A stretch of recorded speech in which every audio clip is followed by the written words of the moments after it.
पिछले साल भी सोचिया सी के होर मुहब्बत नहीं करनी।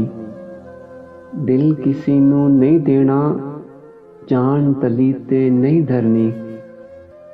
ना कोई अख नशीली तकनी, ना कोई बदन गुलाबी, ना कोई जाम इश्क दा पीना, ना कोई होंठ शराबी, ना कोई जुल्फ दा कुंडल तकना, ना कोई संदल बाहवा, ना कोई अग इश्क दी मंगनी, ना कोई नंगियां साहवा।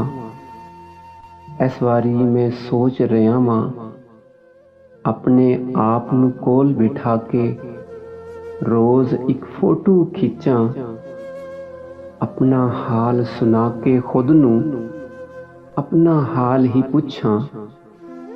एक एक दर्द सुनावां दिल नू, एक एक दुखड़ा दसां। अपने सीने लग के रोवां, अपने आप ही हसां। गुप हनेरियां रातां कोलूं भोरा ना घबरावां। रस्सी सुट के अंबरां विचों चानण कढ लियावां। इस वारी भी सोचिया ए के होर मुहब्बत नहीं करनी। दिल किसी नू नहीं देना, जान तली ते नहीं धरनी। पिछले साल भी सोचिया सी के होर मुहब्बत नहीं करनी।